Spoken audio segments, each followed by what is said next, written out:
The royal mate selection ceremony was supposed to be the greatest day of the year. Torches burned along the marble walls of the palace hall. Gold banners dropped from the vaulted ceiling. Hundreds of wolves, nobles, warriors, merchants, and their families filled every seat and every standing space until the air itself felt thick with expectation. The entire kingdom of Vaelthorn had gathered for one reason: to watch the powerful choose their mates and seal the next generation of bloodlines. Nancy stood at the far left end of the presentation line. She had arrived early enough to take that spot on purpose. Far left meant far from center. Far from center meant fewer eyes. Fewer eyes meant fewer chances to see the thing she had dreaded since receiving her summons 3 weeks ago, the moment an alpha looked at her and turned away. She smoothed the front of her plain gray dress with both palms. It was clean. That was the best thing she could say about it. Every other woman in that line wore silk. Some wore jewelry that caught the torchlight and scattered it like broken stars across the ceiling. Deborah, standing 4 places to Nancy's right, wore a gown the color of midnight water, tailored so perfectly it looked like it had been stitched directly onto her skin. Her dark hair was piled high and pinned with silver. Her posture was flawless. Her smile was the kind that said she already knew how this evening ended. Nancy had washed her dark hair twice that morning. It hung loose around her shoulders because she owned nothing nice enough to pin it up with. She kept her eyes forward. The ceremony began. One by one, the alphas worked their way down the line. Some nodded. Some smiled.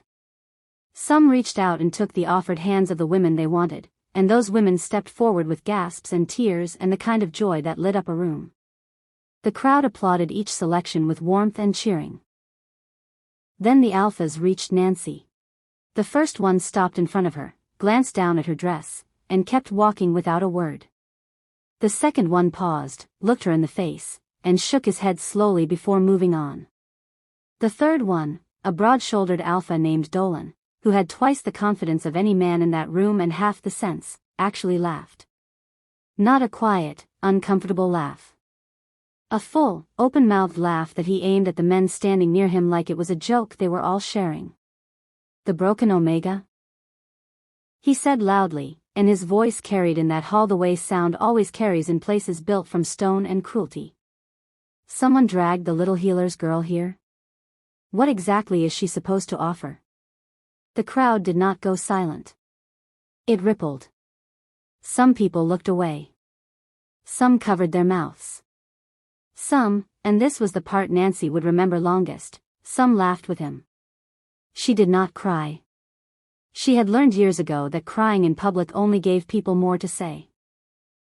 She pressed her lips together, lifted her chin exactly 1 centimeter, and stared at the banner on the opposite wall until the laughter faded and the next alpha passed her by. 4 more rejections followed. Each one quieter than Dolan's but no less complete. By the time the line of alphas had moved past her, Nancy was the only woman still standing unclaimed. The open space around her felt enormous. It felt deliberate. It felt like the kingdom arranging itself to confirm what it had always believed about her. She was telling herself to breathe. Just breathe. Get through the rest of this and go home. Then the palace doors opened. Not the side doors. The great front doors, the ones that were only open for royalty, for war declarations, for events that changed the shape of the world. Both doors swung back at the same moment, and the sound of them struck the hall like a physical thing. Every head turned. King Gregory walked in. The room did not go quiet gradually. It went quiet all at once, the way a candle goes out, complete and immediate. Even the musicians stopped. The only sound left was the steady, deliberate strike of the king's boots against the marble floor. Nancy had never seen him up close. She had seen him once at a distance, at a kingdom-wide gathering 2 years before, and even then she had only caught a glimpse through the crowd before someone taller stepped in front of her. What she remembered was dark clothing and a stillness that did not match a man who had just finished crossing a crowded courtyard. Up close, he was something else entirely. King Gregory was not the tallest man in the room. There were warriors here who had an inch on him, but he moved like the room itself had been built around him. He wore black from collar to boot, no decoration, no ceremony. His jaw was sharp and set. His dark hair was cut close at the sides. There was a scar along his left cheekbone, not wide, but visible, the kind that came from something that had tried very hard to reach something it could not quite get to. His eyes were gray. The particular gray of a sky just before a storm decides what it wants to do. He scanned the hall. His gaze moved across the crowd the way a general scans a battlefield, not looking for beauty, not looking for entertainment, but cataloging, reading, measuring. It swept from left to right and then it stopped. On Nancy. She felt it before she saw it. A kind of stillness that settled over her like the air before lightning. She turned her head, and the king was already looking at her. Directly at her. Not past her, not at the woman beside her. At her. The broken Omega standing at the far left end of a line every Alpha had already dismissed. He looked at her for a long moment. Nobody in the hall breathed. Then, very slowly, something shifted in Gregory's expression. It was not a smile. It was not warmth exactly. It was more like the look of a man who has spent a long time searching for something and has just realized, with no small amount of confusion, that it has been here all along. Nancy's heart did something complicated that she did not have words for. For the first time in years, the most powerful man in the kingdom looked interested. And he was looking at her.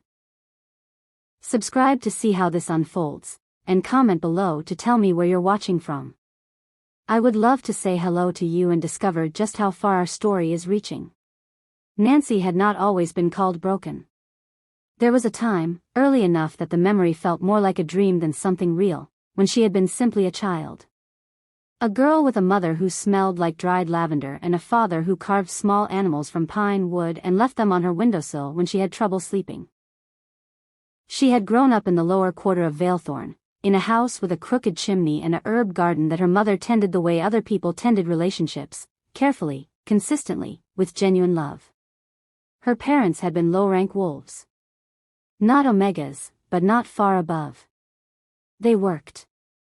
They were kind.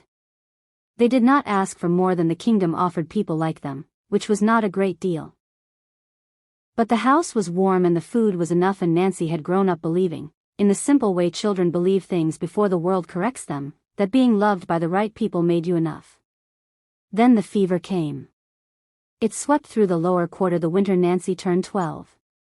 It was fast and indifferent, and it took both her parents within 3 weeks of each other. She had sat with her mother at the end, holding a hand that had gone cool long before the breathing stopped. She had packed the carved wooden animals into a cloth bag and carried them with her when the healers from the upper district finally came, not to help, they were very clear about that, but to prevent the sickness from spreading further. She was placed in the care of the kingdom's healer house. Not officially adopted. Not formally claimed. Just placed, the way you place something you are not sure what to do with in a corner and hope it sorts itself out. It was the healer house where she first met Amanda. Amanda was 60 years old, built like a woman who had once been strong and had chosen to remain that way through sheer determination. She had gray hair cut bluntly at her jaw and brown eyes that missed very little. She ran the healer house with the kind of organized calm that Nancy would later understand was the result of decades of practice, of learning that panic helped no one and that a steady hand saved more lives than a loud voice. Amanda had looked at Nancy the day she arrived. A 12-year-old in a coat 2 sizes too large, carrying a cloth bag of carved wooden animals, and said, without preamble, "Can you read?" Nancy had said yes. "Good," Amanda had said. "You'll start in the herb room. Don't touch anything you can't name." It was not warm exactly. But it was the first thing anyone had said to Nancy in 3 weeks that assumed she was capable of something. It was enough. She had learned quickly. She had a memory that held detail the way clay holds a handprint. Deep and lasting. She learned the names and properties of 300 plants before her first year was out. She learned how to clean a wound without flinching. She learned how to speak to frightened people in a tone that lowered their heart rate before she ever touched them. She learned, from Amanda, that healing was not about power. It was about patience. About being present in a way that made people feel less alone. She was good at it. Genuinely good. Amanda told her so, once, in the particular way Amanda had of complimenting people, as a statement of observable fact rather than sentiment. "You have the gift," she said, while grinding a preparation of willow bark. "Not just the skill. The gift." She did not elaborate, and Nancy knew better than to ask her to. Coming from Amanda, it was enough. The problem was not her healing. The problem was her wolf. Every wolf in Vaelthorn carried a wolf form within them, a second self that surfaced fully at maturity and defined their rank in the kingdom's order. Alphas carried the largest, most powerful forms. Betas carried strong secondary forms. Omegas carried smaller, gentler forms. The hierarchy was old and rigid, and the kingdom had built its entire structure around it. Nancy's wolf had not appeared on schedule. Most wolves manifested their forms at 16. Some as late as 17. Nancy had waited and waited and nothing had come. By 18, people had begun to whisper. By 19, the whispers had become a category. She was not simply an Omega. She was a broken Omega. One whose wolf had failed to develop properly. One who was, by the kingdom's logic, worth less than nothing, because at least a normal Omega had a rank. A broken Omega had only the absence of one. She had heard every version of the verdict. Some people said it with pity. Some with contempt. Some. And these were the ones that stayed with her longest, with a kind of casual cruelty that suggested they were not even aware they were being cruel. As if the fact of her brokenness was simply a feature of the landscape, something you noted and moved on from, like a dry well or a collapsed wall. She moved through the kingdom as though she were a ghost wearing the wrong costume. Present enough to be seen. Invisible enough to be dismissed. She healed the wolves who came to the healer house with torn muscles and broken ribs and deep infections, and they thanked her politely and left, and she went back to her small room above the herb garden, and she carried on. She was 22 years old, and she had learned, slowly and with effort, how to want very little. Wanting less meant hurting less. The logic was simple and it mostly worked. Then the summons arrived for the royal mate selection ceremony, and all of that careful not wanting collapsed under the weight of one terrible, impossible question. What if, just this once, someone looked at her and did not look away? She had told herself not to hope. She had told herself a dozen times, walking to the palace that evening, that hope was a door she had chosen to stop opening because nothing was ever on the other side of it for her. She had pressed the gray dress and washed her hair and reminded herself firmly that she was only there because attendance was mandatory for all unmated wolves of eligible age in Vaelthorn. She had not expected anything. She had certainly not expected King Gregory. Nancy went back to the healer house that night and sat on the edge of her bed in the dark for a long time. She was not sure what to do with what had happened. The king had looked at her. That was a fact. He had looked at her the way people look at things that surprise them, not with contempt, not with pity, but with genuine attention.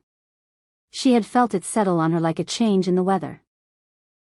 And then the great doors had opened again and his advisors had swept him into a side corridor and the ceremony had resumed and she had eventually been dismissed with the other unclaimed women and walked home through the cool night air with her cloth shoes growing damp from the wet cobblestones.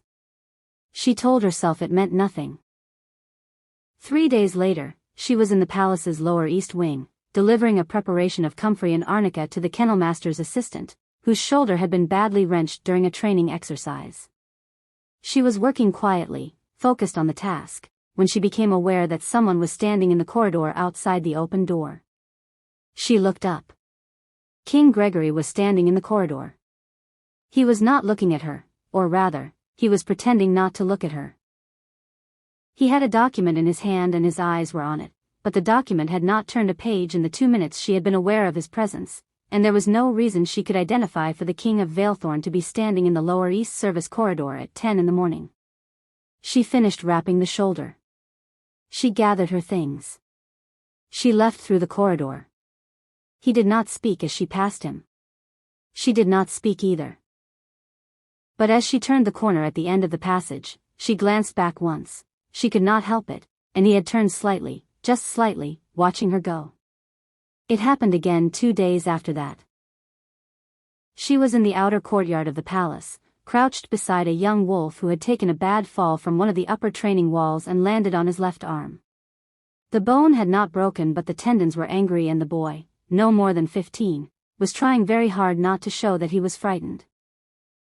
Nancy had talked to him quietly while she worked, pointing out a pair of ravens arguing over something on a rooftop above them, making him track them with his eyes so that his body had something to do besides anticipate pain. When she finally looked up from tying off the bandage, the king was watching from across the courtyard. He was standing with his advisor Jerry. A lean, sharp-faced man with an expression that suggested he found most things slightly amusing and did not see the need to hide it. Jerry was saying something. Gregory was not listening. His eyes were across the courtyard, steady and unreadable, on Nancy. Jerry followed his gaze. Then Jerry looked back at Gregory with an expression that was not quite a smile but was clearly thinking about becoming one. Nancy packed her kit, thanked the boy for being brave, and left before she could do something foolish like look at the king again. She failed. She looked. He was still watching. She told Amanda that evening, because Amanda was the one person in the world she trusted entirely, and because keeping it inside felt like holding something that was slowly getting heavier. Amanda listened without interrupting. She had the quality, rare in people, of giving silence the same value as speech. Of not filling it just because it was there. When Nancy finished, Amanda sat still for a moment, then said, "And how does it make you feel?" Nancy considered the question seriously, the way she always considered Amanda's questions, because Amanda never asked anything without meaning it. "Nervous," she said. "Like I've made a mistake I haven't made yet." Amanda nodded slowly. "That," she said, "is what hope feels like when you've spent a long time without it. It feels like danger." She paused. "It is not necessarily the same thing." Nancy went to bed that night and looked at the ceiling for an hour. She decided, in a considerable amount of trouble. Nobody in the palace said anything directly, because nobody in Vaelthorn said anything directly if they could avoid it. The court had been built on the understanding that information was power and that power was best wielded sideways, through implication and suggestion, through the careful management of what was said and what was only made clear. But people noticed. The king had been seen near the healers section twice in 1 week. The king had watched a common healer girl patch a training injury in the outer courtyard with an expression that one palace guard described to another as, not his usual face. The king had asked his steward, on 3 separate occasions and in a tone that suggested it was not actually a casual question, whether the healer girl from the ceremony had been summoned to the palace for any further work. The steward had said yes on the 3rd occasion, and the king had said nothing further, and the steward had gone home and told his wife, who told the butcher's daughter, who told half the market by mid-morning. None of this reached Nancy directly. It reached her as fragments. A maid who looked at her with barely concealed excitement when she arrived with a supply delivery. A guard who stood aside for her with more ceremony than her station deserved. A pair of noble ladies she passed in a corridor who stopped talking as she walked by, waited until she had rounded the corner, and then resumed at a volume that was still clearly audible. "The broken Omega," one of them said. "Surely not." Dolan saw him watching her in the east courtyard for nearly 10 minutes. A pause. There must be a mistake. There was no mistake. 3 days after the courtyard encounter, Nancy was in the palace's small northern garden, cutting chamomile and dried lavender for a preparation Amanda needed, when footsteps approached on the path behind her. She knew before she turned who it was.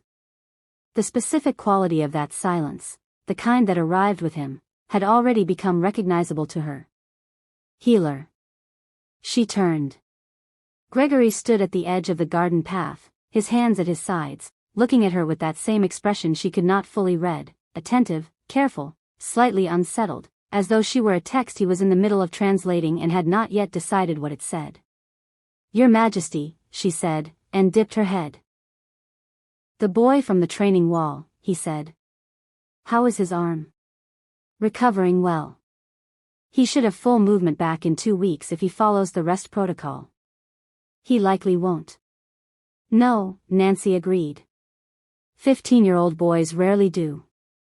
Something shifted in his expression. Not quite a smile. The echo of one, perhaps, the memory of what a smile felt like stored in the lines at the corner of his eyes. You talked to him about the ravens, he said. She had not known he was there yet when she did that. She felt her face go carefully still. It helps when they're frightened. Giving them something outside themselves to focus on. It worked. He was very brave, she said. He just needed somewhere to put his attention. Gregory looked at her for another moment. Then he said, so quietly it was almost not a question, what do you need? The words landed in her chest with a weight she had not been prepared for. Nobody had ever asked her that.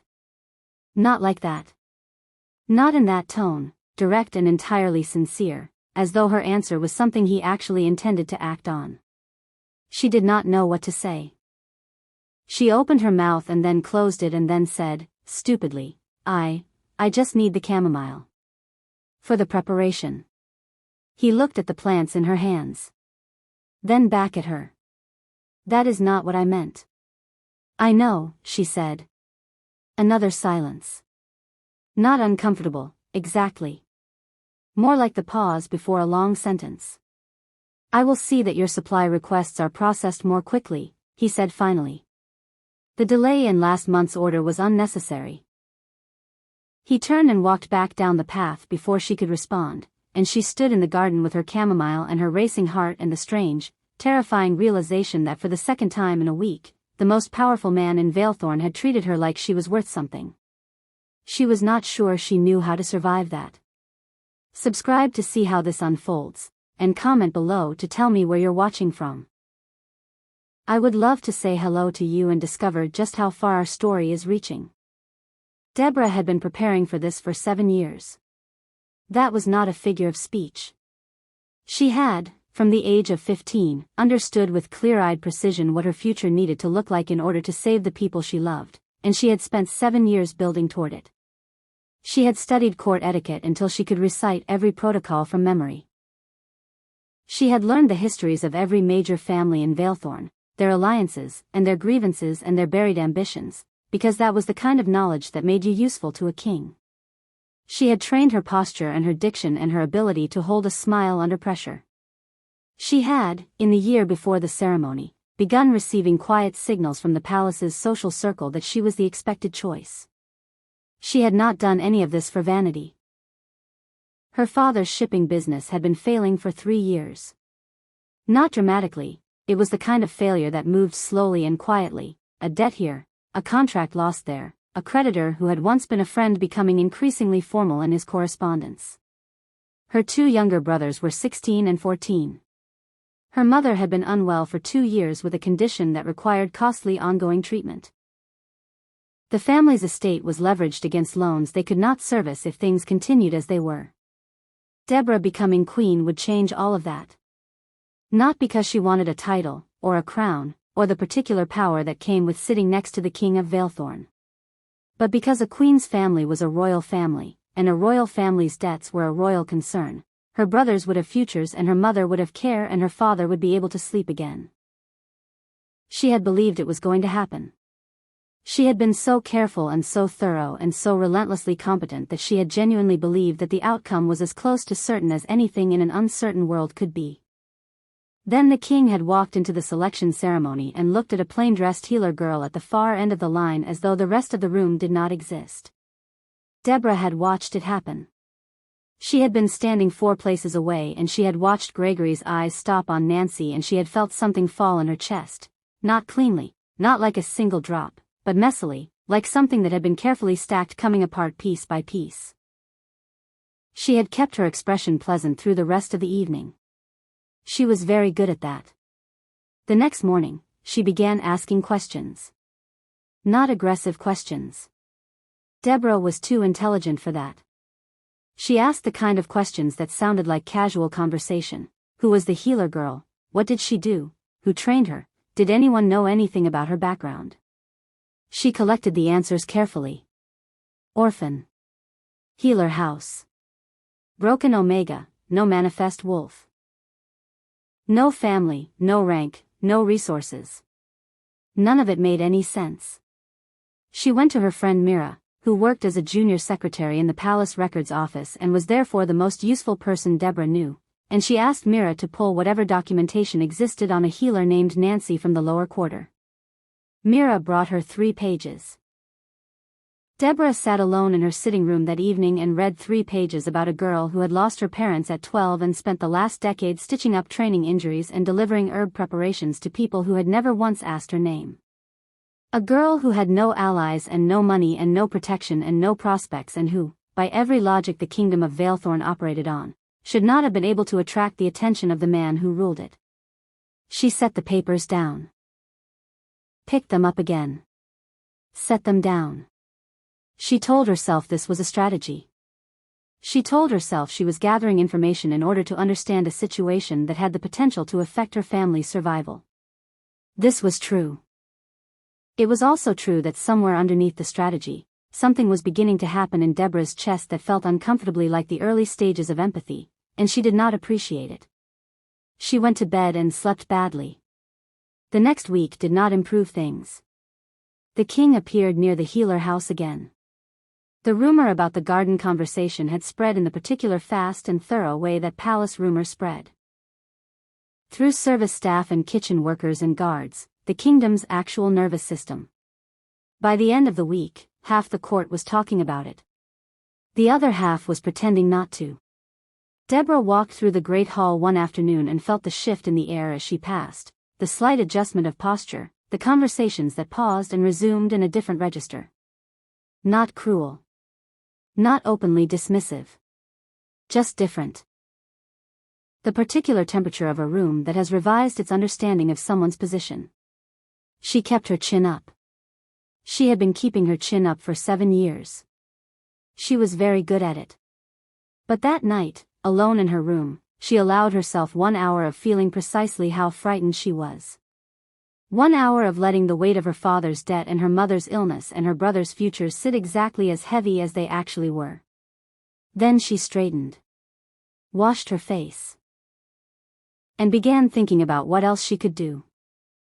The royal announcement was scheduled for the last day of the selection period. The great hall was more crowded than it had been for the ceremony itself. Word had moved through the kingdom with unusual speed, carrying with it the particular energy of collective curiosity, not just about who the king would choose, but about what he would do. Because by now, enough people had seen enough things to know that the outcome might not be what anyone expected. And nothing draws a crowd like the possibility of being present when the expected thing does not happen. Nancy had been summoned. She had stood in her small room that morning staring at the summons with the expression of someone who has been handed something they are not sure how to hold.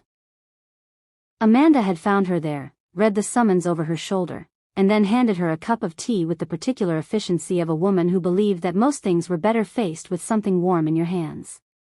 "What do I wear?" Nancy had said, because it was the only manageable question she could think of. Amanda had opened the old chest at the foot of the bed and produced a dress Nancy had never seen. Deep green, simple in cut but fine in fabric, the kind of garment that asked nothing of its wearer except to let it do its work. Nancy had not known it was there.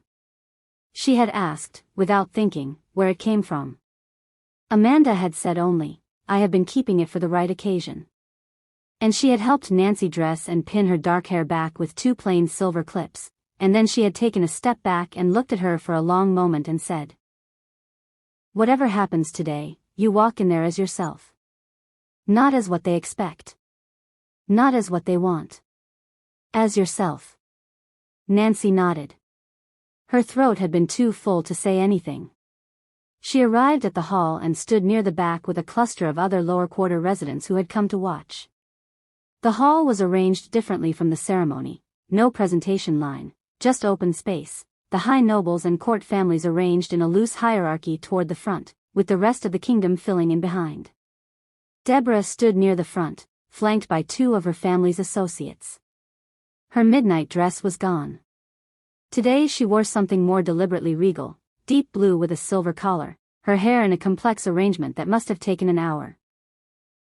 She stood with the particular stillness of someone who has decided that stillness is the most powerful thing available to them. The king entered from the side. Gregory did not use the great doors this time.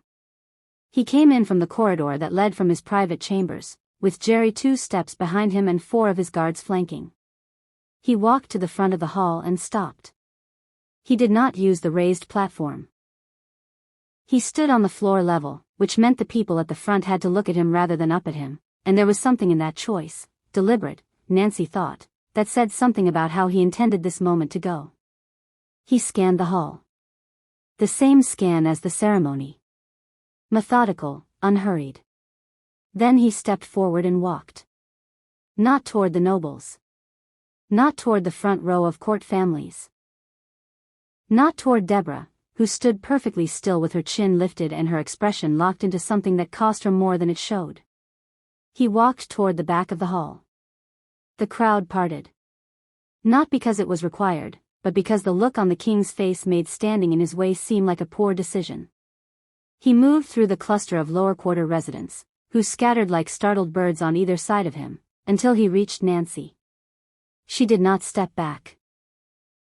She was not sure why. Every reasonable instinct she had was in favor of stepping back. But her feet stayed where they were, and Gregory stopped directly in front of her, and the hall was so quiet that she could hear the torches burning. He looked at her for a moment. Then he said, in a voice pitched for the hall rather than just for her, "My choice has already been made." He held out his hand. Nancy looked at it. Then at him. His expression was still in the way of something that has made its decision and intends to stand behind it regardless of the weather it creates. There was nothing demanding in it. Nothing commanding. Just offered. Steady and certain and entirely, completely offered. She took his hand. The hall erupted. Not all of it in approval. The first letter arrived the morning after the announcement. It was slid under the door of the Healer house before dawn, and when Nancy opened it, she found 3 lines written in a neat, expensive hand that said, in summary, that the kingdom's future was too important to be handed to someone who could not even manage to produce a wolf form, and that if she had any real love for Vaelthorn she would do the gracious thing and decline before she embarrassed everyone further. It was not signed. By the end of the week, there were 9 more. Some are polite. Some not.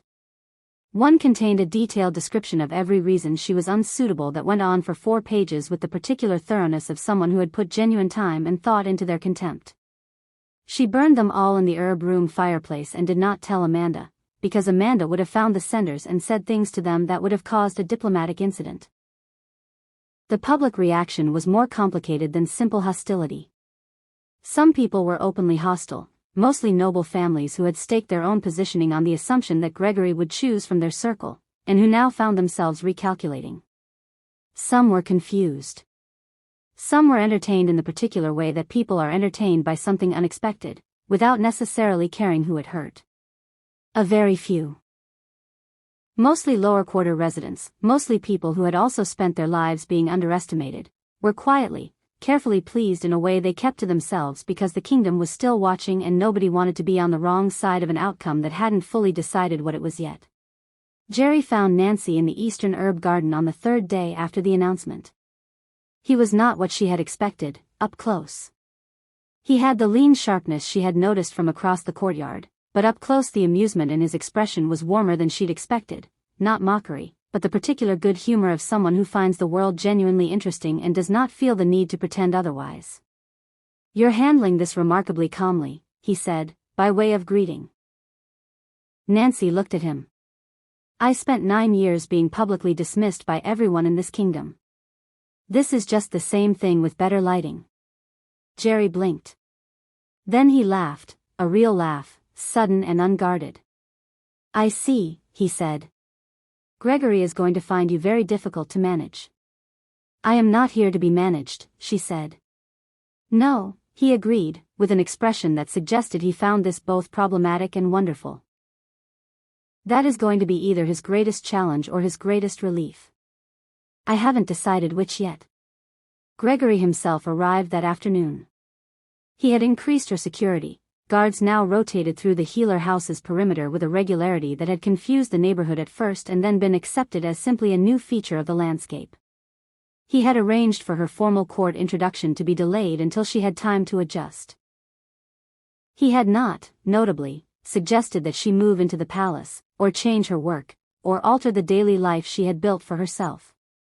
He had arranged her protection and then left her circumstances otherwise intact, which Nancy found considerably more thoughtful than she had expected. He came in through the side gate of the garden and found her deadheading the chamomile with the focused attention she gave everything she did. "The letters," he said, without preamble. "You've received some." "Yes. I would like to address them." "I burned them." A pause. "I meant the senders." "I know," she said. She looked up at him. "Leave them. Addressing it will make it a story. Not addressing it will make it background noise. In 6 weeks it will be background noise." He looked at her with the expression she was beginning to identify as his version of being impressed, slightly narrowed eyes, the faintest adjustment at the corner of his jaw. "That is strategically sound," he said. "I learned it from not having the power to fight back," she said simply. "You find other ways." This time the silence that followed was not the pause before a sentence. It was the kind of quiet that happens when something lands in an unexpected place and takes a moment to settle. He stayed for another hour. They did not speak much. But when he left through the side gate, he glanced back, the same way she always glanced back, and this time she did not look away. Subscribe to see how this unfolds, and comment below to tell me where you're watching from. I would love to say hello to you and discover just how far our story is reaching. Jerry told her. Not because Gregory had asked him to. Not because Jerry had been instructed to brief her or prepare her or manage her understanding. Jerry told her because Jerry had watched Gregory for 12 years and had come to certain conclusions that he judged it was time to share. He came to the healer house on a Tuesday morning, uninvited, carrying a small paper bag of sesame cakes from the baker in the lower market, which he placed on Amanda's worktable with the air of a man who has learned that food helps difficult conversations. Amanda looked at the cakes. Then at Jerry. Then she picked up her basket and announced she had a supply run to complete, which was not true, but Amanda understood when a room needed clearing and she had not lived 60 years by failing to recognize her cues. Jerry sat down across from Nancy and said, without ceremony, "He needs you to understand something about him, and he is not going to tell you himself because he believes that talking about it will not help and that actions are the only honest language." Which is correct and also completely maddening to everyone who has to interact with him. Nancy folded her hands in her lap. "All right." 8 years ago, Jerry said, Gregory trusted 2 people with a military strategy that was meant to prevent a border conflict from becoming a full war. Both of them were people he had grown up with. One was a commander he had fought beside for 6 years. The other was a member of the council he had known since childhood. He paused. Nancy waited. They sold the strategy to the opposing faction. Not for money, for territory. For a private arrangement that would benefit their own families at the kingdom's expense. 31 of our soldiers died in the ambush that resulted. Gregory reached the field 3 hours after it happened. Jerry's voice was even and careful, the tone of someone recounting something they have thought about many times. He held the last man who died. He has not spoken publicly about that night in 8 years. He has not fully trusted anyone since. Nancy was quiet for a moment. I am aware I am the exception, Jerry said, and I suspect it is because I am too constitutionally incapable of deception to be a convincing threat. He ate a sesame cake. The point is that Gregory is not cold, contrary to popular belief. He is careful in the specific way of someone who has paid an extremely high price for being incautious. Every wall he has built is a wall built over a very specific wound. Nancy looked at her folded hands for a moment. Why are you telling me this? Because he cannot tell you, Jerry said. And because you need to understand what it means that he is choosing you. He stood. He has not come close to trust like this in 8 years. Whatever is happening between you. And I am not going to ask you what it is because you are quite clearly both extremely private people and the situation is already complicated enough. Whatever it is, he has chosen you with full knowledge of his own history. That is not a small thing. He put on his coat. Paused at the door. He will not say this himself. But I suspect you already knew that. Nancy sat with the sesame cakes for a long time after he left. She thought about a man who had learned, at a very high cost, that trust could be weaponized against you. Who had responded to that knowledge not with cruelty but with distance. Who had spent 8 years building a reputation so formidable that most people were too frightened to get close enough to hurt him, and who had then, for reasons neither of them had fully articulated, started turning up in the lower East Service corridor and the outer training courtyard and the small northern garden. She thought about her own 12-year-old self, carrying a bag of carved wooden animals through the healer house door. About learning not to want things. About the difference between managing pain and actually surviving it. She thought, we are not the same. But we have both been building walls over the same kind of wound for a very long time. That evening, she went to the palace. She had not been summoned. She had no official reason to be there. She went anyway, presented herself at the east gate, and asked the guard to tell the king that the healer was here and had nothing particular to report except that she had thought he might want company. She waited in the small receiving room off the east corridor for 7 minutes. Then Gregory appeared in the doorway, still in his working clothes, with the expression of a man who had received an unexpected message and was still deciding how to feel about it. She said, "You held the last man." 3 hours later. He went very still. "You do not have to tell me about it," she said. "I am not asking. I just wanted you to know that I know, and that I am still here." For a long moment he did not move or speak. Then he crossed the room and sat down across from her, not close, not far, and they stayed there in the small room with the single lamp burning between them for over an hour, mostly in silence, until a page came to remind the king he had a late briefing. Gregory stood. Looked at her. Said, "Thank you." In the voice of a man who did not often have occasion to mean it. Nancy said, "Come find me tomorrow if you need to talk." He came. The truth about Deborah came out sideways, the way truths often do. Nancy was in the lower market on a supply run. She still did her own supply runs, despite the guards and despite the new formal title that the court was still figuring out how to apply to someone who showed up to formal functions in the company of the king and then went home to the healer house, when she saw Deborah. Deborah was alone, which was unusual. She was standing outside the apothecary shop at the corner of Merchant Lane, and she was reading a notice in the window with the particular stillness of someone who has received news they have been dreading and is processing it in public because they have nowhere else to do it. Nancy almost walked past. She had every reason to walk past. She stopped. Deborah. Deborah turned. Her expression did a complicated journey, surprise, wariness, the residue of old hurt. And then settled into something that was simply tired. Very tired, in the way of someone who has been holding things up for a long time and is running out of strength to do it. The notice in the window was a public bankruptcy declaration. The name on it was her father's business. They went to the tea house across the street because neither of them seemed to know what else to do, and they sat across from each other at a small corner table and ordered tea they mostly did not drink, and Deborah, who Nancy had always understood as someone who never said anything she hadn't calculated first, talked for 40 minutes almost without stopping. Her father's business. The loans. Her mother's illness. Her brother's. 7 years of preparation. The cold, particular terror of watching your carefully constructed plan fail at the exact moment you had believed it was going to succeed. The months of carrying this alone because the people who depended on her were not equipped to know how bad it was. "I didn't hate you," Deborah said, near the end, looking at her tea. "I want you to know that.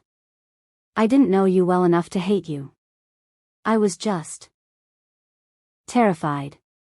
And you were standing where I thought I needed to be."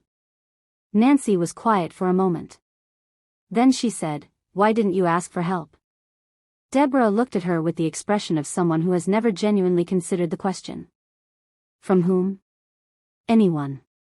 The court has resource programs for. I am Deborah of the Aldenvane family, Deborah said, and there was something in her voice that was not pride exactly but was the echo of where pride used to live. We do not ask for help. We are the help. A pause. That belief has cost my family considerably. Nancy looked at her. This woman who had spent 7 years trying to save people she loved using the only path she could see, and who had followed that path so long and so exclusively that she had never developed the language to ask someone to help her find a different one. She thought, I know what it is to have no other options. I know what it feels like to have your worth depend on a single outcome. She said, I am going to speak with the King's Resource Council. Anonymously, as a general inquiry. I want you to attend a meeting with them next week. Deborah stared at her. You don't owe me anything. I know, Nancy said. That is not the same as not being willing to help. Deborah looked at her for a long moment. Then she looked down at the tea. Then she said, very quietly, I did not understand you at all. Most people don't, Nancy said. It's all right. Subscribe to see how this unfolds, and comment below to tell me where you're watching from. I would love to say hello to you and discover just how far our story is reaching. Amanda called her in on a Thursday morning, closed the herb room door, and sat down with the particular gravity of someone who has been deciding for a long time when to say a thing and has concluded that the time is now. I need to tell you something, Amanda said. I should have told you sooner. I told myself I was waiting for the right moment, and the truth is I was frightened. Nancy sat down slowly. In 22 years, she had never heard Amanda say she was frightened of anything. You're a wolf, Amanda said. Nancy felt her chest tighten in the old familiar way, the reflex that had developed over years of people using those two words as the beginning of a sentence she did not want to hear. It is not absent, Amanda said. I have known that since you were 17. It is not broken. It is contained. There is a difference. I don't. Nancy stopped. Tried again. What does that mean? Amanda folded her hands on the table. Her voice was measured but her eyes were not. There is a line in the old wolf histories, genuinely old, from before the current kingdom structure, about a gift so rare they do not have consistent documentation of it. They call it different things in different texts. The Old Vaelish term translates roughly to the mending form. A wolf whose power is not destruction or dominance but restoration. Healing at a level that goes beyond herbs and poultices. Nancy stared at her. A wolf of this kind, Amanda continued, carefully, does not present in the usual way at maturity because it does not operate on the usual system. The form is not absent. It is waiting. It requires a specific trigger, not age, not ceremony, but genuine need. The wolf manifests when there is something it must heal that cannot be healed by ordinary means. You knew this since I was 17. I suspected it since you were 17. I confirmed it 2 years ago when I found a secondary text in the archive that described the specific pattern. Amanda looked at her steadily. I should have told you then. I did not tell you because I did not know if it was true, and because I was afraid of what would happen to you if it became known before you had the standing to protect yourself from people who would want to use it. A long silence. The healings, Nancy said slowly. The ones where people recovered faster than they should have. Yes. The soldier last spring, the one with the infection they said he wouldn't survive. Yes. That wasn't the preparation I used. No, Amanda said. It was not. Nancy sat with this for a long time. She thought about every year she had spent believing, deeply and quietly and at the center of herself, that she was fundamentally insufficient. That her body had failed to produce what a body was supposed to produce. That the emptiness where her wolf should have been was proof of something wrong about her. She thought, it was never empty. I was just looking for the wrong thing. The people who called me broken, she said, did not understand what they were looking at, Amanda said. They rarely do. Nancy looked at her hands for a moment. The hands that had wrapped hundreds of wounds and mixed hundreds of preparations and steadied hundreds of frightened people. The hands she had always thought of as the only useful thing about her. "I need some time," she said. "Of course." She went out to the herb garden. She sat on the low stone wall beside the lavender and she let herself feel, really feel, without managing it, what it meant to have the story she had lived inside for a decade turn out to have been written in the wrong language. She was not broken. She had never been broken. She had simply been something they did not have a word for. The first sign was a discrepancy in a supply record. Nancy found it not because she was looking for it but because she had always been precise about the healer house's accounts, and a delivery that should have contained 40 measures of a specific preparation used for treating severe lung infections contained only 22. She checked the record against the order. The order said 40. The bill said 40. The delivery said 40. The actual count said 22. She reported it to Gregory that evening. Not as a crisis, as an anomaly. Something that had not matched and that she thought he should know about. He was quiet for longer than she expected. "There have been other discrepancies," he said. "Different departments. Different supply lines. Jerry flagged 3 of them last month. We have been trying to establish whether they are connected." "What kind of discrepancies?" "Military supply allocations. Specifically the Eastern Garrison. Specifically the garrison commanded by my General Council members Justin and Roger." The names landed between them with a particular weight. Justin and Roger were not peripheral figures. They were 2 of the most senior members of Gregory's ruling council, men who had served the kingdom for decades, who were present at every major decision, who had access to information that very few other people in Vaelthorn possessed. "How long has this been happening?" Nancy asked. "If the pattern holds consistently," Gregory said, "approximately 14 months. 14 months. She thought about the history Jerry had told her. About the commander and the council member who had sold a military strategy and left 31 soldiers to die in an ambush. About the particular, specific way that betrayal had shaped Gregory into the person he was now. About how he had spent 8 years building walls and she had spent 10 years not wanting things, both of them in response to the same fundamental lesson, that the world would take from you what you let it reach.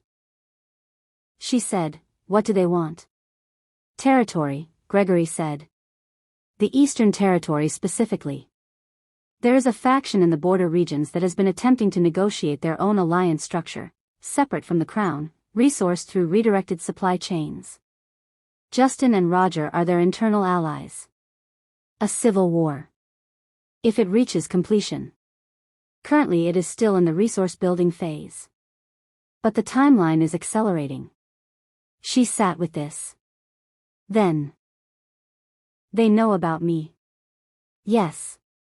And the gift." Amanda's theory. Jerry intercepted a message last week that referenced the healer woman and described capabilities that could only have come from someone who had been watching you closely. Gregory's expression was very still.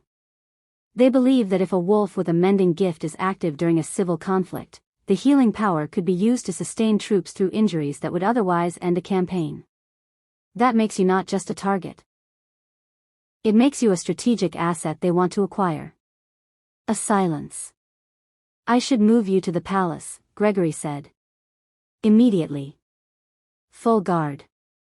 Until this is resolved." Nancy looked at him. "Or," she said carefully, "you could trust me to help." Gregory stood up from his chair and walked to the window and stood there for a long moment. She could see the tension in his back. The specific set of his shoulders that meant he was fighting an instinct he had spent 8 years cultivating. "I do not want to put you at risk," he said. "I have been at risk my entire life," she said quietly. "At least now I would be at risk for something worth the cost." He did not answer. He also did not tell her no. 3 days later, a formal notice was delivered to the healer house advising Nancy that the king had determined it was necessary, for security reasons, to temporarily restrict her access to palace grounds during an ongoing administrative matter. She read it twice. She understood. He was pushing her away not because he wanted to. Because he was frightened.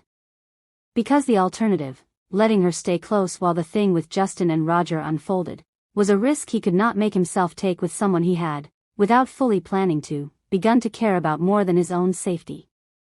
She set the notice down on the work table. She was furious. She was also, beneath the fury, heartbroken. And beneath the heartbreak, very still, very quiet, very certain.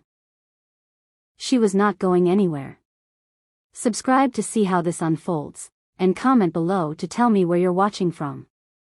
I would love to say hello to you and discover just how far our story is reaching. She spent 3 days being very practical. She cleaned the herb room. She restocked the preparation shelves.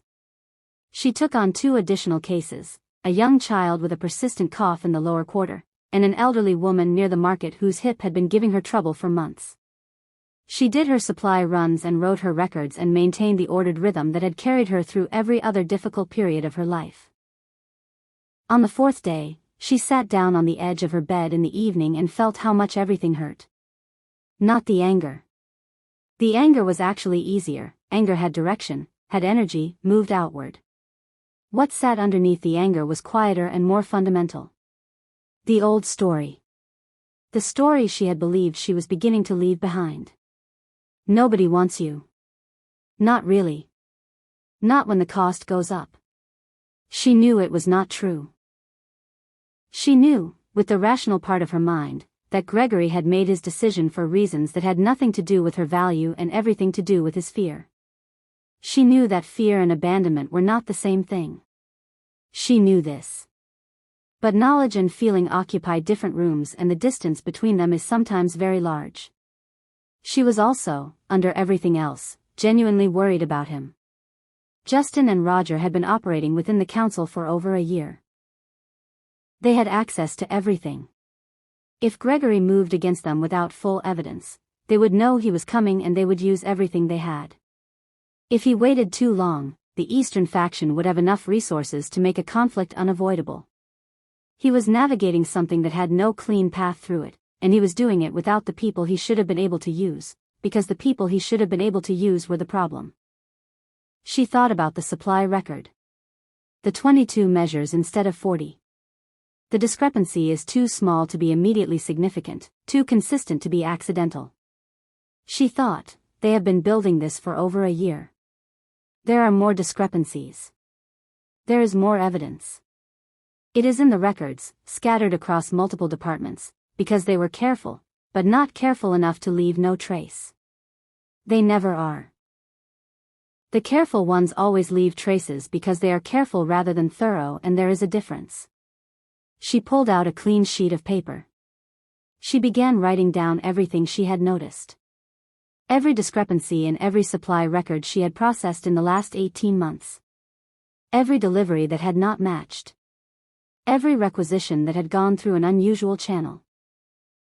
Every small thing that, at the time, she had filed away as a note to follow up on and never followed up on because there had always been more urgent work. She wrote for 3 hours. By the end, she had 4 pages. She looked at them. Then she put on her coat and walked to Deborah's house. Deborah answered the door herself, which was either a sign of the family's reduced circumstances or a sign that Deborah did not trust the door to anyone else when it was past 9 in the evening. She took one look at Nancy's face and stepped aside. They sat at the kitchen table. Nancy laid out the 4 pages. "I need your knowledge of court record systems," Nancy said. "You spent 7 years studying the structure of this kingdom. I need to know where the supply chain records are held, who has clearance to access them, and how a sustained pattern of small discrepancies would most effectively be documented and presented as evidence." Deborah looked at the pages. Then at Nancy. "Why are you bringing this to me?" "Because you know the court system better than anyone outside the palace inner circle. Because you are not connected to the factions involved. And because," Nancy said steadily, "I think you have been waiting for a reason to use everything you built." A very long silence. Then Deborah pulled the papers toward her and began to read. They worked until 2 in the morning. Deborah knew the record systems with the thoroughness of someone who had used understanding the kingdom's structure as a survival strategy for most of her adult life. She knew which departments maintained which records. She knew who reported to whom and where the information trails consolidated. She knew, most importantly, the specific documentation formats that the kingdom's court recognized as legally binding evidence versus those that could be challenged. By the time Nancy walked home through the dark streets, she had a plan. And for the first time since the formal notice had arrived, she was not frightened. She was ready. She spent the next 4 days gathering it. She was not supposed to be on palace grounds. She went anyway, not through the main gates, but through the Healer House's long-standing supply access at the North Service entrance, which had never been revoked because nobody had thought to revoke a service access when they wrote the formal notice restricting her personal attendance. She presented as the healer making a supply check, which was technically true. She moved quietly. She knew the lower corridors of the palace the way she knew her own hands, from years of deliveries and consultations and early morning supply runs. She knew which records rooms were staffed and at what hours. She knew which clerks took their midday meal at the same time and left their desks unattended. She knew, most importantly, how to be overlooked. She had spent 22 years becoming very good at it. For once, she used it deliberately. The supply chain records went back 3 years. The discrepancies began 14 months ago, exactly as Gregory had said. They were small individually, the kind of adjustments a clerk might make, the kind of numbers that could be explained away individually by error or spoilage or transit loss. But laid end to end across 14 months, across 6 departments, they told a story. A consistent redirection. A parallel supply line built quietly within the official one. Resources flowing away from royal control and toward the eastern garrison through channels that bypassed the normal authorization structure. She documented everything. Deborah had shown her the format. She was precise. On the 3rd day, she found the letters. They were in the correspondence archive of the General Counsel's administrative office, not hidden, exactly, but filed in a category marked Routine Supply Coordination, which was the bureaucratic equivalent of hiding something in plain sight. They were written in the kind of language that is professionally innocuous on its surface and extremely specific in meaning to anyone who knows what to look for. They were signed with initials only. The initials, cross-referenced against the Council's own official signing register, matched Justin and Roger. She made careful copies. Her handwriting was small and precise. Years of writing preparation notes in the margins of Amanda's instruction texts had given her that. She delivered the full documentation package to Jerry. She did not deliver it to Gregory directly. She delivered it to Jerry because Jerry was the person in the palace who Gregory trusted entirely, and because presenting this to Gregory directly, after the formal notice, after the pushing away, would make it look like she was circumventing his decision. She was not circumventing his decision. She was working within the constraints of it while the situation required action. Jerry read everything. Took a very long breath. Looked at her. How long did this take you? 4 days. He sent you away to protect you. I know. It did not work. Jerry looked at the papers again. Nancy. This is enough. This is more than enough. I know, she said. Tell him. Tell him I said he can take it from here. The council assembly was called for the following morning. Gregory moved decisively. When he moved, it was always decisive. It was the deciding that took him time, not the acting. He presented the documentation to the full council with the particular economy of a man who has no interest in theater and a great deal of interest in clarity. He laid out the pattern. He named the amounts. He read the letters with the initials. He produced the cross-reference to the signing register. Justin spoke first.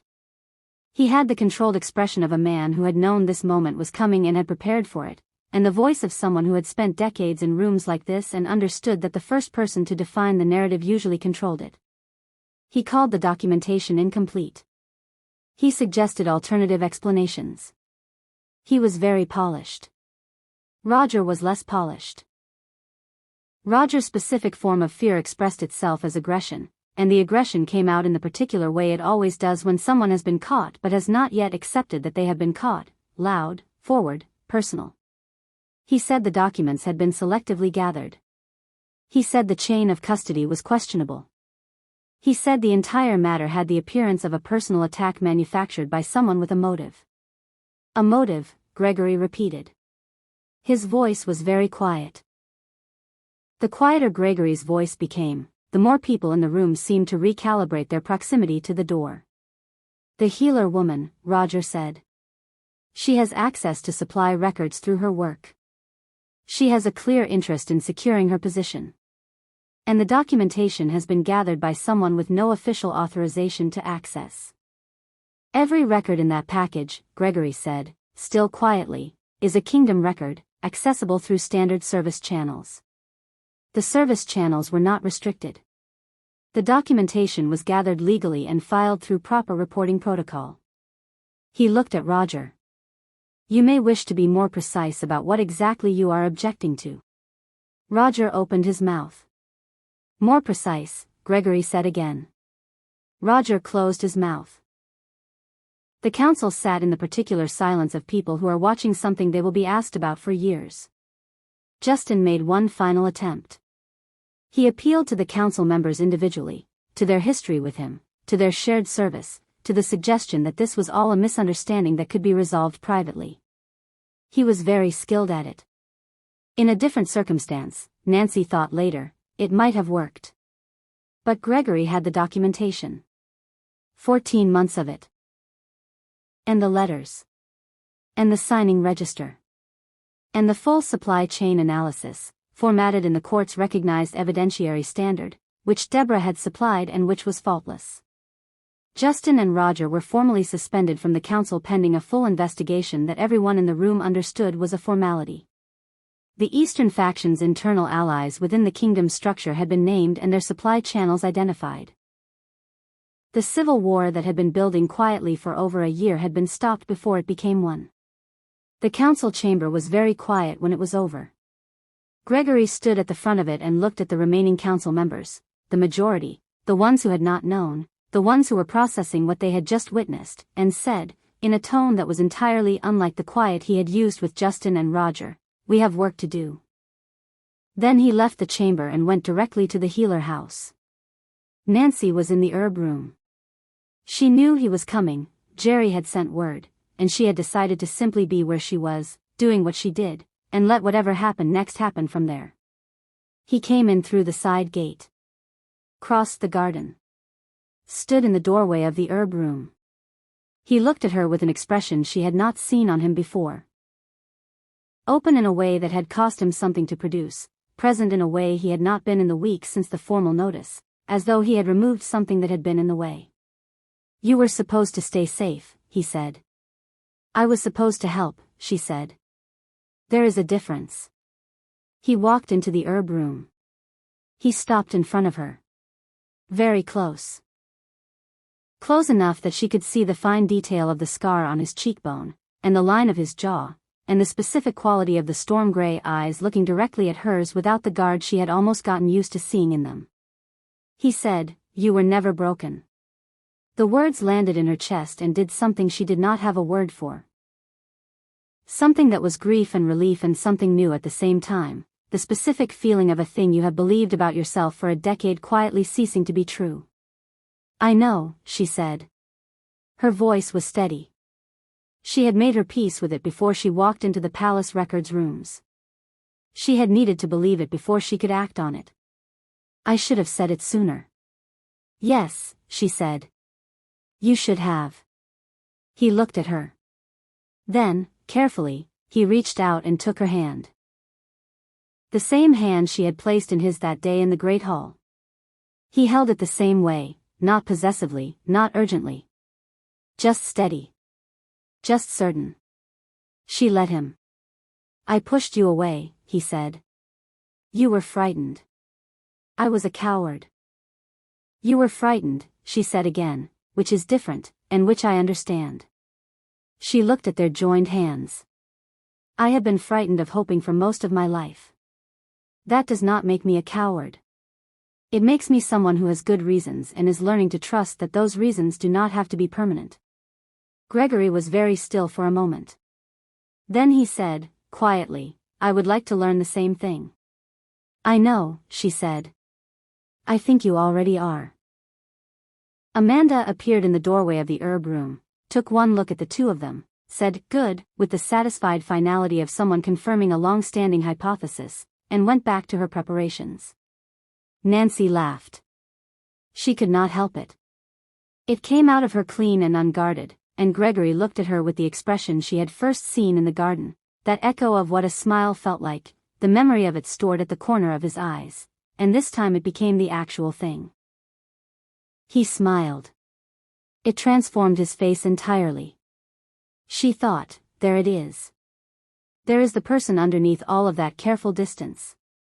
She thought, would very much like to know him. Justin and Roger faced a full kingdom tribunal 3 weeks later. The evidence was thorough and the outcome was not long in doubt. Both were removed from the council permanently and their personal assets were subject to review for funds diverted through the redirection scheme. The Eastern faction's internal leadership, deprived of their palace allies and their supply chain, found their position considerably reduced and sued for a negotiated settlement rather than the conflict they had been building toward. Nobody died. That was the outcome Nancy found most significant, because nobody dying was the thing that had been most at risk, and it had been prevented not through force but through a 22-year-old healer girl following a discrepancy in a supply record. Deborah attended the Resource Council meeting Nancy had arranged. She brought documentation of her family's situation that was comprehensive and honest in a way that Deborah had clearly found difficult to produce and had produced anyway, and the council's assessment was that the family's debt was resolvable through a structured support arrangement that did not require Deborah to become queen or to sacrifice anything else she had not already decided to offer. Her father's business, with a period of debt relief and a supply contract with the palace's kitchen operation, had a viable path forward. Her brothers would have their futures. Her mother would have cared. Deborah sat across from Nancy afterwards in the same tea house on Merchant Lane and said, I spent 7 years trying to save my family by becoming something that required me to use other people as obstacles. I never considered that there might be a way through that did not require anyone to lose. Most people don't, Nancy said, when they're frightened enough. You were not frightened. I was terrified, Nancy said. I just did not let it be the only thing. Deborah looked at her for a long moment. I owe you an apology. You investigated me. Yes. You were trying to understand a threat to your family's survival. I understand that. Nancy met her eyes. I forgive you. Genuinely. Not as a courtesy. Deborah's expression did something careful and then something less careful. Thank you, she said, which was not her natural register and cost her something to produce, and therefore meant considerably more than if it had been easy. Gregory, meanwhile, was learning. He was not doing it quietly or cleanly or without resistance, because nothing about Gregory was quiet or clean or without resistance. But he was doing it. He came to the healer house in the evenings when the day was done and sat in the garden and talked, sometimes about the council, sometimes about the work ahead, sometimes about things that had nothing directly to do with either, which was harder and which he did anyway. He let Jerry make him laugh at dinner in a way he had not let himself be seen doing in public for years. He did not push Nancy away when things became complicated. There was one evening, about a month after the tribunal, when he arrived at the healer house and found her in the garden with a young wolf she had been treating. A boy of about 14 who had come in with a badly infected wound from a training incident and who had, over the course of 3 visits, begun to arrive before his appointment time and linger afterwards, asking questions about the herbs with the genuine curiosity of someone who had discovered an interest they hadn't expected. Gregory sat on the low garden wall and watched Nancy explain the difference between lavender used fresh and lavender used dried, and the boy listened with the specific attention of someone who has been surprised into caring about something. And the evening light came down through the garden and Nancy's hands moved through the plants with the ease of long familiarity, and Gregory watched all of this with an expression that had nothing careful in it whatsoever. When the boy had gone and they were alone, Nancy looked at Gregory. What? She said. Nothing, he said, in a tone that was clearly something. She sat beside him on the wall. Their shoulders touched. He did not move away. "I should tell you something," he said. "All right. I have not been good at this. At being present with someone. Letting it matter. I know. I am trying. I know that too." He was quiet for a moment. Then, "Is that enough?" She turned her head and looked at him. The scar on his cheekbone. The storm-gray eyes that were looking at her right now with more honesty than she suspected he had offered anyone in a very long time. "Trying is how everything worth having gets built," she said. "Yes. It is enough." He took her hand again. She leaned her head against his shoulder. The garden was very quiet. Amanda, passing the window with her evening tea, permitted herself a small, private smile and kept walking. 6 months later, Nancy took her formal position as Queen of Vaelthorn in a ceremony that was considerably less dramatic than the selection ceremony had been, largely because she had spent 3 weeks working with the palace's protocol staff to make it shorter, more efficient, and accessible to people from all parts of the kingdom rather than just those who could afford the gate fee. She kept the healer house. This caused more commentary from the nobility than almost anything else she did, which she found instructive about the nobility's priorities. She converted it into a formally resourced healing center with Amanda as its director and a staff of 6, and she continued to spend 3 mornings a week there because the work was good work and because she was not willing to let becoming queen mean she had to stop doing the thing she was genuinely, provably good at. Gregory had, in the end, not required her to change anything fundamental. He had required her to be there, present, consistent, honest. She had required the same of him. They were still learning the specific shape of this, still finding the language for it, still sometimes standing in the wrong place and having to find their way back. That was all right. The finding back was part of it. It was a Tuesday morning in early spring when the girl arrived. She was 16, slight, wearing a coat that was slightly too large for her. She stood at the gate of the healing center with a cloth bag clutched in both hands and the expression of someone who has come a long way and is not certain they will be let in. The guard at the gate had already sent word inside. Nancy came out through the courtyard before the girl had finished deciding whether to knock. She looked at her. "The coat is 2 sizes too large." The careful, braced posture of someone who has been told not often enough to expect it. She knew this posture. She had worn it for years. "My pack sent me away," the girl said, without preamble. Her voice was steady in the way of something that has decided steady is the only option. "They said my wolf isn't right. That I'm not useful to them." A pause. "I don't know where else to go." Nancy stepped forward and opened the gate. "Come in," she said. "There is tea, and a warm room, and someone who would like to hear what you can do." The girl looked at her uncertainly. "But I can't, my wolf is." "Come in," Nancy said again, gently, with the particular certainty of someone who knows what it is to be this frightened and to have someone hold a door open anyway. She reached out and took the girl's hand, careful, steady, entirely offered. She said, "Never let anyone tell you your worth." The girl looked at her. Her grip tightened, just slightly. She stepped through the gate. Inside the healing center, Amanda appeared at the courtyard door, looked at the two of them, and, without a word, in the same efficient way she had handled the sesame cakes and the cleared rooms and the 20 years of quietly keeping watch, put the kettle on. The cycle of rejection did not end in a single moment, in a single story, in a single extraordinary act. It ended gate by gate. Hand by hand.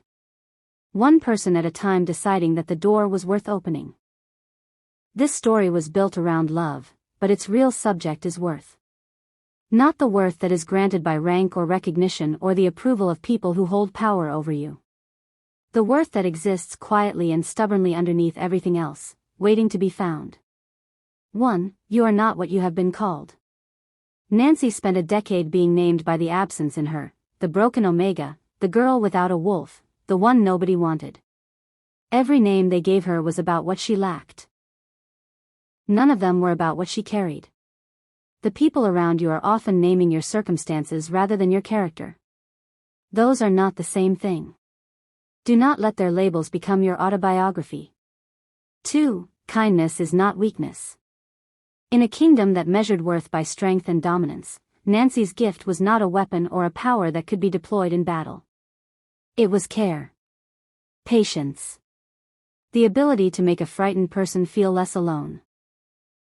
The story shows us that this kind of gift, applied with consistency and genuine attention, changes outcomes that force never could. The boy on the training wall. The soldier with the infection. The girl at the gate. None of them were saved by power. They were saved by someone choosing to show up. 3. Fear and cowardice are not the same thing. Gregory was not a cruel man. He was a frightened one. There is an important difference. Cruelty chooses to harm. Fear pulls back from the risk of harm. To others, and to itself. Understanding this distinction matters both when you are extending grace to someone else and when you are extending it to yourself. You are allowed to be frightened. You are not required to let fear make all your decisions. 4. The people who seem to be your enemies are often the people who are most afraid. Deborah was not Nancy's enemy. She was a woman in a desperate situation who had convinced herself that there was only one path through it, and that Nancy was standing in the way. When the alternative path became visible, Deborah took it. Most of the people who have hurt you were not motivated by malice. They were motivated by fear, by scarcity, by the belief that there was not enough for both of you. This does not excuse the hurt. But it changes what healing requires. 5. Asking for help is not surrender. Deborah's family's downfall began not with the debt but with the belief that admitting to the debt was impossible. Vaelthorn's society told its members that strength meant self-sufficiency, that needing help was evidence of insufficiency.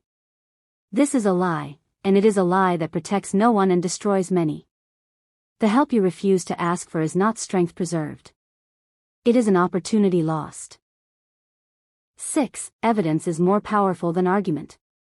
Nancy did not save the kingdom by confronting Justin and Roger directly, by making a passionate speech, or by using her healing gift as a weapon. She saved it by following a discrepancy in a supply record. By being precise. By documenting what she found in the format that the court recognized as valid. The world often responds better to careful proof than to emotional appeal. Both matter. But the proof has to be there. 7. Real love makes space for who you are becoming. Gregory did not ask Nancy to become someone different. He did not try to fit her into the shape of what a queen was supposed to look like. He protected the work she cared about. He kept the healer house resourced. He let the mornings remain hers. And she, in turn, did not ask him to become someone without scars. She asked him to be honest about the ones he had. This is what love that actually serves you looks like. Not a transaction, not a transformation, but a genuine offer of presence to the person who is already there. 8. Your transformation belongs to you. Nancy's journey through this story ends with her as a queen, yes. But the title is not the point. The point is what happens in the epilogue: the girl at the gate, the hand extended, the cycle broken not by a declaration or a ceremony but by a single quiet act of recognition. Nancy's transformation was not about becoming someone powerful enough that people had to accept her. It was about learning, through hard evidence, that she had always been worth accepting. Nobody can give you that belief. You have to find it yourself. Other people can help. But the finding is yours. Subscribe and comment below to tell me where you're watching from. I would love to say hello to you and discover just how far our story is reaching. Thank you for staying until the end.